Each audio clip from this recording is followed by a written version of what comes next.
할렐루야. 세계를 품은 과달라라 교회 교리 강의에 오신 여러분들을 주님의 이름으로 환영하고 축복합니다. 오늘은 이제 73문 두 번째 시간입니다. 지난주에 첫 번째 답을 같이 나눴었죠. 유아들도 왜 세례를 받아야 합니까? 라고 하는 질문의 첫 번째는 어른들뿐 아니라 유아들도 하나님의 언약 안에 있는 하나님의 백성이기 때문이다 그랬습니다. 그래서 우리가 교회에서나 어떤 사역에서 아이들을 배제한다거나 또는 중요하게 여기지 않는다거나 뭐 그렇게 해서는 안 된다는 거죠. 그 사역에 뭐 그것이 어떤 특정한 대상을 향해 있는 것이 아니라 하나님의 약속 안에는 모든 것이 다 포함되어 있기 때문이라는 거죠.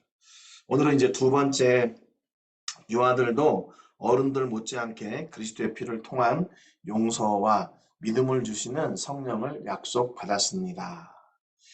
그러니까 하나님의 약속이 어느 특정한 대상, 특정한 부류에만 제한되고 국한된 것이 아니라 그 하나님의 약속의 말씀은 이 유아들에게도, 심지어 유아들에게도, 어린이들을 넘어서 유아들에게도 동일하게 이 약속이 그대로 이렇게 전해지기 때문이라는 거죠. 오늘 그래서 이 두 번째 부분을 같이 나누려고 합니다. 유아들도 예수님의 피를 통한 속죄와 믿음을 주시는 성령을 약속받았습니다. 이사야 44장 1절부터 3절에 보니까 나의 종 야곱 내가 택한 이스라엘아 이제 들으라. 그렇게 얘기하면서 이사야가 선포하기 시작합니다. 너를 만들고 너를 모태에서부터 지어낸 너를 도와줄 여호와가 이같이 말하노라. 나의 종 야곱 내가 택한 요술아 두려워하지 말라. 네? 나는 목마른 자에게 물을 주며 마른 땅에 시내가 흐르게 하며 나의 영을 내 자손에게 나의 복을 내 후손에게 부어주리니 이랬습니다.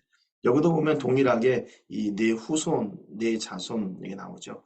그러니까 이게 모든 것이 어느 특정한 어떤 성년이나 뭐 청년이나 유력한 사람들뿐만 아니라 이 자녀들, 자손들에게까지 다 이렇게 약속이 임하게 된다는 겁니다.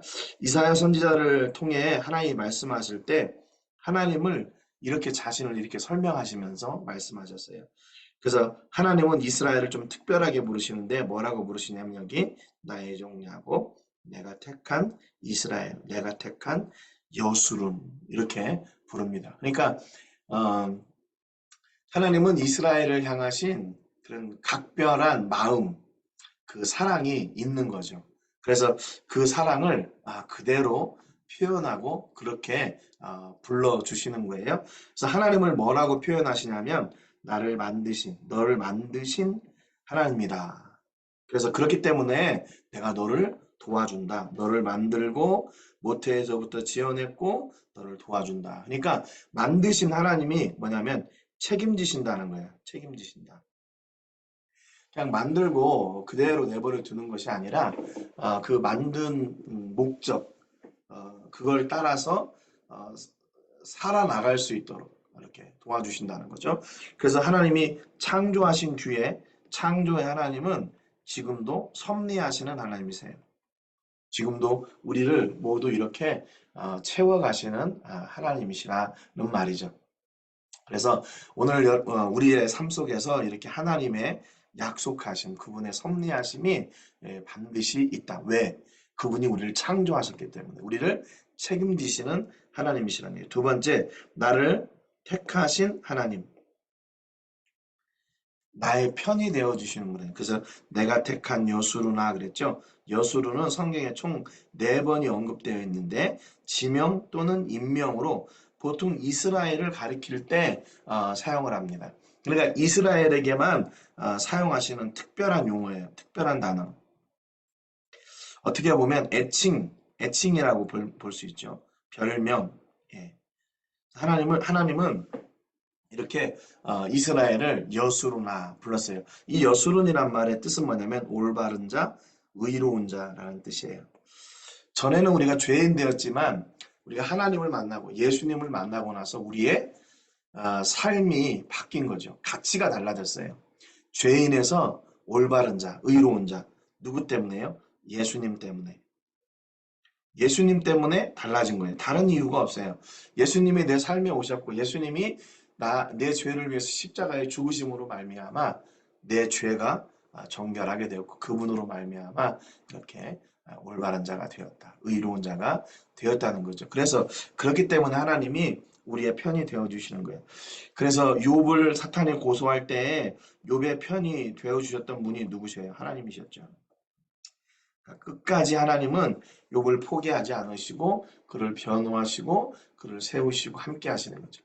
욥이 바로 우리 자신들인 거죠. 그래서 하나님은 여전히 우리 편이시고 우리를 붙잡으시고 우리와 함께 하시고 우리를 세워가시는 능력의 하나님이시라는 것을 여러분 꼭 기억하시기를 바랍니다. 세 번째, 하나님은 어떤 하나님이신가? 후손들에게 복 주시는 하나님이시라는 거예요. 복 주시는 하나님. 창조하시고 편이 되어 주시고 복 주시는 하나님. 이 모든 것이 어디에서부터 나온 건가? 하나님으로부터 나온 거예요. 뭐 어떤 복을 주시나 목마른 자에게 물을 마른 땅에 시내를 흐르게 하시고 성령을 자손들에게 주시고 하나님의 복을 후손들에게 주시는 거예요. 하나님의 복은요 이렇게 구체적으로 실제적으로 표현되어 있습니다. 물론 이걸 어떻게 이제 좀 정리를 하면 두 가지 나눌 수 있어요. 두 가지는 뭐냐면 눈에 보이는 거예요. 그리고 보이지 않는. 그러나 이 모든 것들이 다 삶 속에 드러나게 돼 있는 겁니다. 드러나는 것들이에요. 목마른 자에게 물을 주는 거, 마른 땅에 시내를 흐르게 하는 거 우리가 볼 수 있죠. 그리고 성령을 자손들에게 또 하나님의 복을 후손들에게 주셨을 때 그 복이 실제로 우리 삶 가운데 임하게 되잖아요. 드러나게 되잖아요.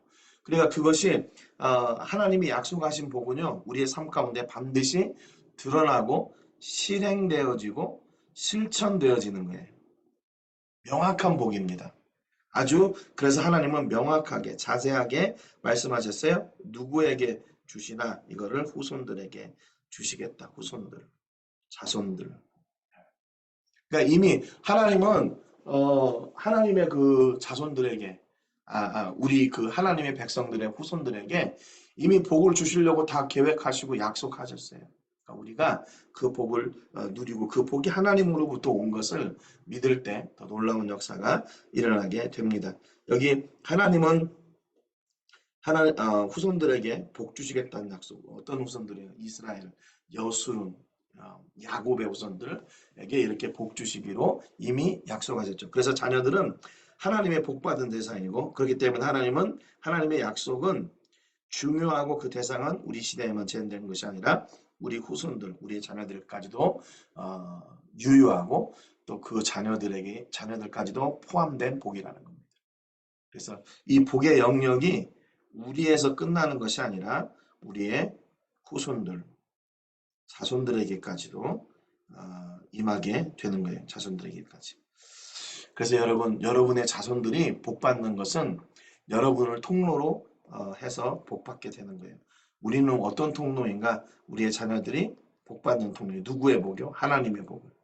우리는 그 하나님의 복의 통로인 겁니다. 우리 자녀들이. 그러니까 우리의 자녀들도 분명히 하나님이 약속하신 그 복에 포함된 사람들이에요. 그래서 여기도 야곱, 이스라엘, 여술은 모두가 이스라엘을 부를 때 사용한 대명사고 이 범주 안에는 우리 모두가 포함된다는 것을 빠지지 않게 하기 위해서 어떻게 했어요?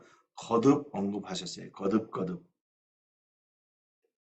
한 번만 해도 될 텐데 하나님이 계속해서 야곱아, 이스라엘아, 여수나 이렇게 계속 반복해서 말씀하셨습니다. 신약에도 보면 사도행전 2장 38절 39절에 보니까 베드로가 이르되 너희가 회개하여 각각 예수 그리스도의 이름으로 세례를 받고 죄사함을 받으라. 그리하면 성령의 선물을 받으리니 이 약속은 그랬죠. 너희와 너희 자녀와 모든 먼데 사람 곧 우리 주 하나님이 얼마든지 부르시는 자들에게 하신 것이라 그랬습니다. 여기도 세례를 받고 죄사함을 받고 성령을 선물로 받고 성령의 선물을 받고 하는 이 모든 그 대상이 어디에 있나? 우리 시대에만 있는 것이 아니라 이 다음 세대 너희와 너희 자녀와 모든 먼데 사람. 여기 모든 먼데 사람이라는 것은 앞으로 믿을 사람이에요. 앞으로 믿을 사람. 그러니까 지금 우리 주변에 있는 사람뿐만 아니라 앞으로의 사람들에게도 그 복이 이렇게 약속되어진다. 이렇게 말씀하죠. 약속은 더 구체적이고 더 세부적이고 더 자세합니다. 성경은 우리가 언제나 우리에게 자세하고 확실하게 설명해줘요. 약속의 시각과 약속의 시작과 약속의 대상이 어디까지인지 다시 확인해 줍니다. 약속의 시작은 우리가 회개하고 예수님의 이름으로 세례를 받을 때 그리고 성령의 복, 성령의 선물을 허락해 주셔요. 약속의 대상은 어딘가? 대상. 그럼 그 약속을 받을 대상, 너희와 너희 자녀와 모든 먼데 사람까지 이렇게 포함을 하고 있는 거죠. 그래서 너희에게서 너희 자녀에게로 그리고 언급되지 않은 앞으로 부르실 자들까지 이 언약 안에 다 포함되는 거예요. 그러므로 자녀들을 제외한다는 것은 약속이 완성되지 않는 거예요. 자녀들을 포함하지 않은 약속은 하나님의 약속이 아니에요. 그 온전한 약속이 아닙니다. 그 약속은 자손들에게까지, 자녀들에게까지도 포함된 거예요. 약속의 자녀들까지 앞으로 부르실 자들까지 포함할 때 그 하나님의 약속이 완성되는 겁니다. 그래서 여기서 보면 이 약속은 그랬죠. 이 약속은 다 약속이에요. 회개, 세례, 죄사함, 그 다음에 성령의 선물로 이 모든 것들은 이 약속에 포함되는 겁니다. 그래서 이 약속의 대상은 너희와 너희 자녀와 모든 사람들까지 다 포함하게 된다. 이렇게 말씀하고 있어요. 끝으로 사도행전 16장 31절에 보니까 이르되 주 예수를 믿으라 그리하면 너와 내 집이 구원을 얻으리라 그랬습니다. 바울의 선포죠. 바울의 선포. 바울이 이렇게 선포했어요. 주 예수를 믿어라. 너와 내 집이 구원을 얻으리라. 여러분, 주 예수를 믿는다는 것은 믿어라. 선포할 수 있어요. 왜냐하면 나도 믿으니까 너도 믿어. 그렇게 얘기할 수 있죠. 그런데 이 너와 내 집이 구원을 얻으리라 이 말은 이게 지금 눈으로 명확하게 드러나는 일이 아니에요. 현상적으로 드러나는 일이 아니에요. 이거는 약속이에요. 약속. 그럼에도 불구하고 바울은 이 두 가지 믿어라. 믿음과 이 구원에 대해서 강하게 선포합니다. 왜냐하면 이 믿음과 구원에 대한 확신이 있기 때문에 그러는 거지. 여기서도 그렇게 제가 설명을 달아놨는데요. 실제 바울의 선포라면 첫 번째 주 예수를 믿으라까지만 선포라고 할 수 있어요. 이건 바울이 아는 거예요.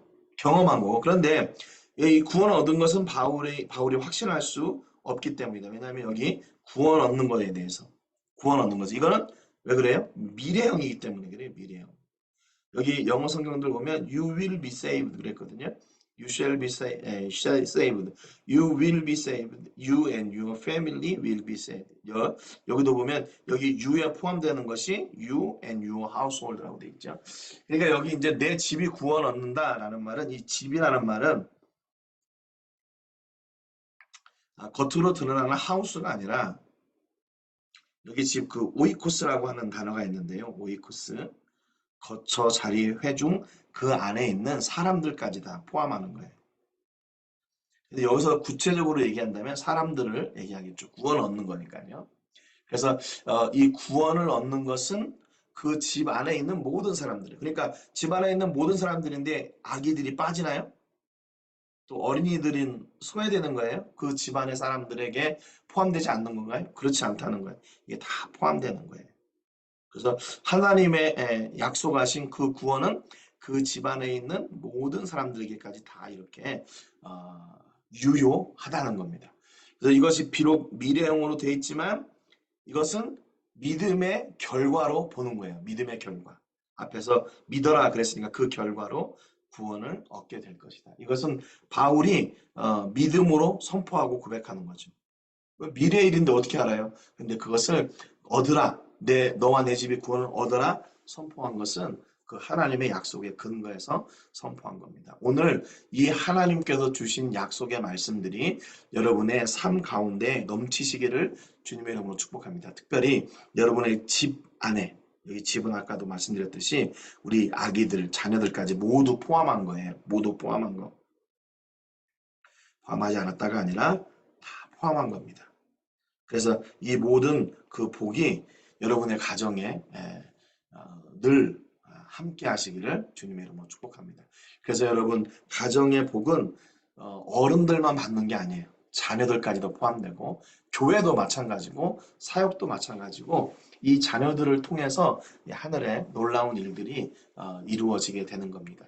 저희가 현지 이렇게 사역을 하다 보니까 현지 사역은 좀 이 어린이들에 대한 그런 관심이 많이 필요한 것 같아요. 그래서 가정이 깨진 가정도 있고 홀부모 아래에 있는 가정도 있고 아이들이 거의 참 그 안타까운 일들이 많이 있습니다. 얼마 전에도 저희 교회에 남매가 있는데 아주 열심히 교회도 나오고 이 녀석들이 참 착해요. 그래서 야, 참 여기서 잘 컸으면 좋겠다 하는 애들인데 가정이 깨져가지고 다른 데 있다가 여기 로뎀 지역으로 왔다가 또 다시 갔다가 어제 보니까 또 어제 왔더라고요. 앞으로는 계속 여기 있을 거라는데 아이들이 이게 방향을 잡지 못하고 왔다 갔다 하고 그러다 보니까 학교도 못 다니고 그런 일들이 있어요. 여러분 정말로 저희가 이 지역에서 그 어린이들을 정말로 사랑하고 또 그리스도의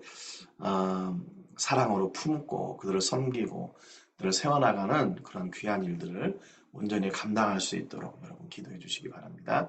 요즘 날씨가 너무나 더워가지고 낮에 보니까 이제 저도 이제 태권도를 아이들 가르치면서 쓰러지려고 하는 애들도 있어요. 그래서 지금 이제 이번 주는 잠시 이제 한 주 쉬었는데 다른 수업은 지금 진행하고 있고요. 아무튼 저희가 이 아이들을 온전하게 세우는 그 일들을 잘 감당할 수 있도록 하늘의 복의 축복의 통로가 될 수 있도록 위해서 기도해 주시기 바라고 여러분의 자녀들도 역시 마찬가지로 이 하나님의 언약 안에 하늘의 복을 누리는 그런 영광과 은혜가 있기를 주님의 이름으로 축복합니다. 제가 기도하고 마치겠습니다. 하나님 아버지 감사드립니다. 오늘 다시 한번 말씀을 통해서 하나님께서 주신 축복과 복과 하나님께서 주신 언약과 하나님께서 주시는 그 모든 은혜가 우리 가정과 또 자녀들, 우리 유아들에게도 역시 포함된 것이라는 사실을 확인해 주셔서 감사합니다. 교회가 또 우리의 사역이 또 우리의 가정이 하나님의 귀한 복이 임하는 축복의 통로가 되게 하시되 어린 아이들까지도 그 은혜 가운데 있으며 그 은혜를 누리고 경험하고 감사하며 나가는 귀한 종들로 세워 주시옵소서. 요즘 날씨가 너무 더워서 많은 어려움들이 있습니다. 특별히 우리 자녀들을 기억해 주시고 건강하게 하시고 우리 모든 성도님들 이 한 주간도 주의 은혜로 승리하는 하루가 되게 해 주옵소서. 오늘도 함께 하신 주의 은혜와 사랑을 감사드리고 축복하며 예수님의 이름으로 기도합니다. 아멘. 수고하셨습니다. 우리 다음 주일은 역시 교회에서 예배하는 주일입니다. 여러분 꼭 오셔서 함께 예배하는 은혜가 있기를 축복합니다. 건강하시고 다음 주에 뵙겠습니다. 사랑하고 축복합니다. 할렐루야.